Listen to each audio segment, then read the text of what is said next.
Prince Harry is going on a real-life privacy tour. This is hilarious. It's a case of life imitating art or art imitating life, because you'll remember Harry and Meghan were utterly pilloried for that South Park episode. My God, it was brilliant, where they went around the world demanding privacy, holding signs asking for privacy, going on chat shows asking for privacy, when we know full well that they only want privacy on their own terms. This from the Royal News Network, who posts Prince Harry making himself available to anyone who is willing to pay him is deeply problematic. There is no doubt at some point that he will make a mistake here in his pursuit of money, as his greed will eventually override his mistaken belief that these types of activities reflect any sort of altruism, especially if the finances become even tighter. Also, his experiences are mostly the outcome of his own deplorable behaviour. He can't build a better digital world when even his own brother refuses to talk to him. Harry has nothing to share in this space. And according to Taz Agreed, adding, the most famous person for running his mouth and invading the royal family's privacy is going to be a keynote speaker at the International Association of Privacy Professionals Global Summit 2026. Is it the April 1st, April Fool's Day already? And of course, that is what he is doing. I think some people haven't realized the huge irony, the huge hypocrisy in all of this. But of course, as numerous sources have made clear, Harry has to take virtually any speaking gig that is now offered because it is his main way of earning money.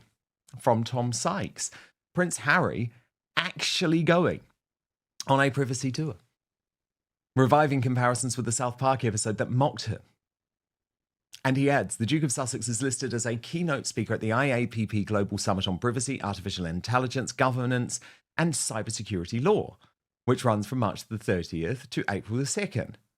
Tickets to the event cost up to $1,800 per person for observers, with the largest cohort of Harry's co-speakers made up largely of lawyers and corporate privacy specialists hawking for business. The appearance is unlikely to quell speculation that the prince is increasingly reliant on paid speaking engagements for income, as I just reported, and that such events risk further diminishing his standing. Harry is literally offering an open goal to critics, who argue that accepting fees to speak at a profit-driven conference sits uneasily with his long-stated insistence on personal privacy. The irony has been sharpened by the couple's recent public activity. Prince Harry spoke out in court in London last week about the damage he says was caused by being commoditised by the hated institution of the royal family from his teenage years. Yet his wife Meghan was in literally the same week posting new photographs of him and their children on social media, thereby clearly commoditising their own kids and the family's private life to bolster their public profile and commercial brand.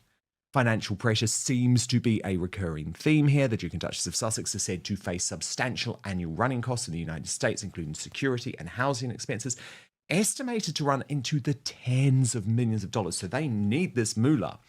Prince Harry has no conventional employment and has spent extended periods in Britain pursuing legal action, highly expensive legal action, by the way, against the Daily Mail and other publishers. At the end of last year, they cut their operation and staffers to the bone, including shuttering their Archewell Foundation. For critics, the Washington appearance underscores a broader narrative of drift and grift. I love that. Drift and grift, absolutely. Comparisons with the Duke of Windsor, who after his abdication spent much of his later life travelling and speaking for fees alongside Wallace Simpson, seem to me hard to ignore. If paid conference appearances really are the centrepiece of Prince Harry's plans for 2026, it's a sign of how narrow his options have become and how far his public role has diminished. Angela Levin is our Royal Mastermind, but she is also Prince Harry's biographer. I mean, Angela, he is going to be devastated that it has come to this. But first, can we just start with the sort of irony and hilarity and hypocrisy about the fact that he is now embarking on a real-life privacy tour? He can't see how bad this is going to look after The South Park episode made him a laughingstock, Angela, all around the world. And by the way, amongst a lot of woke people who previously hadn't criticized Harry and Meghan because they understood through South Park, oh yeah, hang on a moment, this doesn't really make sense that they're demanding privacy while talking about the intimate details of their lives. Dan is joined by our Royal Mastermind Angela Levin to unpack the hilarious truth behind Prince Harry's so-called real-life privacy tour, where irony has officially gone into overdrive.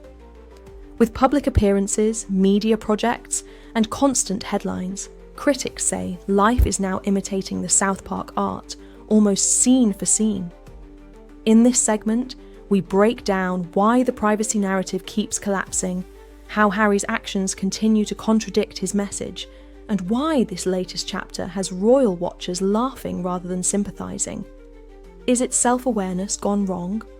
Or a strategy that's completely backfired? Join the channel for fearless royal commentary. Like the video if you enjoy calling out the contradictions, and subscribe with notifications on so you don't miss the next royal reality check. Comment below. Is this comedy, hypocrisy, or both? Yeah, it would be hilarious, except it's rather sad. Yes. But this is him. I mean, that comic was just brilliant. It was hilariously funny. But I don't understand how he can even do it, going round trying to get people to sit there in a room and listen to what he's saying. I mean, there's three main things there. One is a strategic vision that's very important, operational insight, and global connection. I haven't got a clue what that is. That's sorry for me. But how can he do that? I mean, he just hasn't got the brain to do that. So he's going to look absolutely ridiculous. He's just going to say things that don't matter and are, ridiculously understood. And I just think it doesn't make sense, does it? I mean, how can he do that? I don't even know. Do you know what strategic vision is? I mean, that's something you can see and you can't see. But he can't do it. He hasn't got the brain to do it. And he hasn't got all the paperwork and the reading of people who've done these sort of strange, difficult things for years. He's just trying to look much, much better than he is. It just doesn't make any sense. But I think in a way it's to get away from Meghan. And we've heard that, he wants to get away from her, and this way he will. But it could be a real flop because the ticket, which is $1,800, is a huge amount of money. Now, you're going to get people who are very, very clever, and they're not going to, they think that it's a waste of money. Well, indeed. And then, Angela, we come to what this actually means. And does it not mean that Mexit has actually been, from Harry's perspective, just a monumental disaster? I mean, they moved with all of these high-minded promises to change the world. That is genuinely what they thought they were going to do, that they were going to be able to get paid tens of millions of dollars by organizations like Netflix to make programming that was actually really dull and really boring, but fit their image as humanitarians. They believed, I think it was unrealistic, but they believed that they could be paid to be humanitarians. And remember, that's something Meghan had always wanted to do when she was in the British royal family. She could never understand, why am I not being paid to be on tour in Australia? And actually, I think this shows the fundamental flaw of Netflix. You are only being paid for your pound of flesh. And so Harry is now just a prince for sale. I mean, he'll have to show at these conferences. He'll have to get pictures with God knows who behind the scenes as an almost sort of meet and greet opportunity. He'll give his standard speech, which of course does talk about things like keeping your kids off social media, while his wife posts his kids on social media, slagging off the big tech giants, while his wife is obsessed with the big tech giants like Instagram. So he will have his standard speech, which I guess he will claim is doing good. But the wider point, Angela, is that Mexit has failed. Like, this is so far from where they thought and believed they would ever be. Yes, well, Meghan still does a bit, but Harry is just blaming it all onto everyone else. It's blaming it on the family, on the radio, on the television, anything that he can blame other people for, and stop it for himself. He can't take a step back and really understand what he's able to do and what he isn't. Whereas Meghan, she thinks that she's one of the greatest people in the world, and that's what she's still trying to show everybody and tell everyone. But it's laughable now. It's absolutely nonsense now, and it's just not going to. It's just not going to work. But you could actually, just what you said earlier, was get AI and ask them to write you a very important, superior speech, and you just take it and you read it. He's often just taken things and read them, and I thought that's not Harry. I think some of them were Meghan, but these could be used by something else. Perhaps that's what he could do. He might not. Look at him, he looks so unhappy. He looks so unhappy because he can't do what he wants, and because he's not allowed to from Meghan, and he also can't do it. So he needs to, try to keep going, but it's not going to work. No, I mean, he is so unhappy. Angela reports that he barely leaves the house now. No wonder he wants to come back to the United Kingdom. That mansion in Montecito is a prison. And Yes, it's a prison sorry. on so many levels, Angela, because she's in full control there and he doesn't love that. But also, it's a prison financially because staying in that house is crippling them. And there was so much arrogance. I mean, they didn't need to spend that much money on a house. They didn't need a house that big. But they genuinely believed they were never going to have to worry for money again. They thought they were going to be the new Ellen, the new Oprah Winfrey. They're not. They're not even close. Well, Meghan thought that she was marrying somebody who was a billionaire. She was sure she would have a billionaire, and she was very, very disappointed that Harry was only a millionaire. I don't think she's ever forgiven him. But she spends money like water, really, and £4,000 for a dress or a handbag or something like that. She's just eating away at money, and that's why Harry's desperately trying to get his father to let him come and to sort of sort it all out. But since he won't apologise, and since he won't actually fit in because they're so used to doing their own things, I don't think they could ever actually do what they're expected to do in the royal family anymore. And we have this very strange thing of Meghan is half in, half out, not for doing work, but she doesn't know what she's going to do. On the other hand, there's this story that they're going to have a divorce. So it's incredibly muddled, isn't it? It really is. And then, Angela, you speak about the way she spends money, but she also likes to rip people off. And that's one of the most shocking revelations this week about Was Never, with the Royal News Network revealing, or at least asking the question, is Meghan Markle seemingly ripping people off with her latest as ever launch, specifically with the spread and chocolate duo? Now, let me take you through this.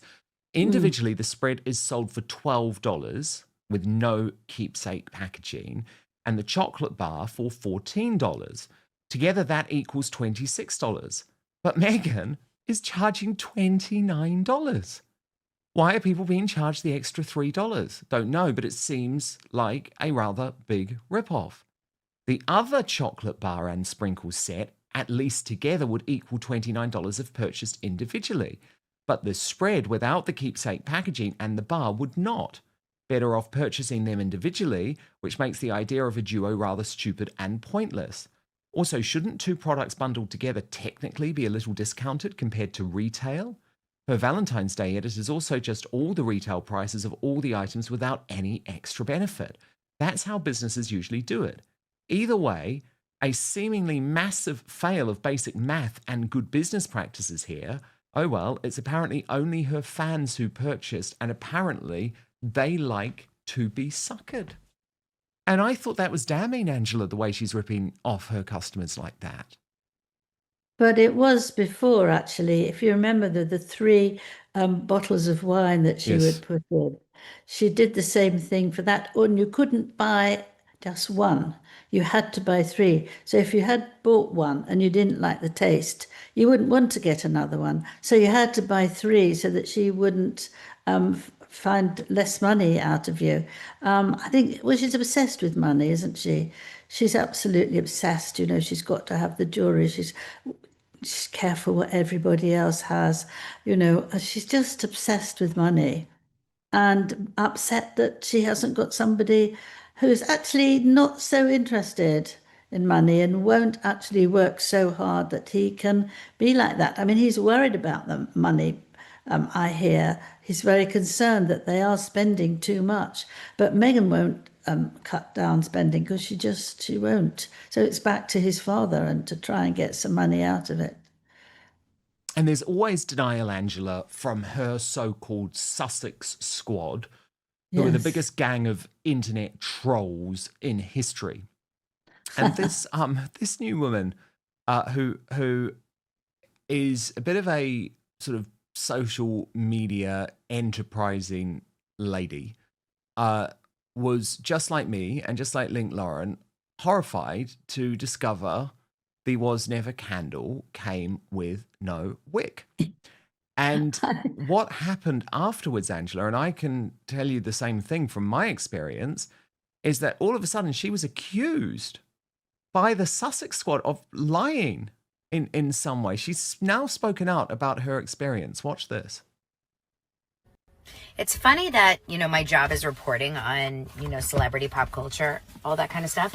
And yet, it always raises the bar, the people that I post about that have the craziest fans.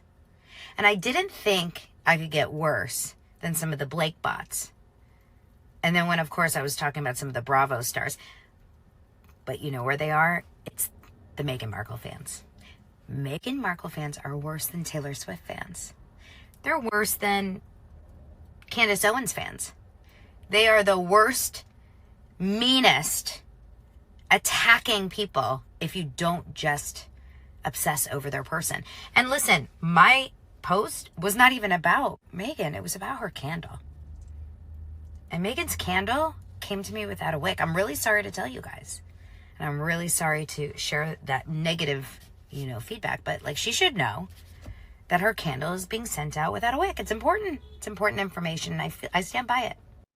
And that's Dana Bowling, Angela, who received, well, I'll show you exactly how that candle was received. But I think the most shocking thing, Angela, was the fact that this host of the Daily Dose podcast was immediately trolled viciously by Meghan Markle's so-called fans. And she says they are the worst fans in the world. That is always what I have said as well. And I know that you've had a lot of experience dealing with these questions.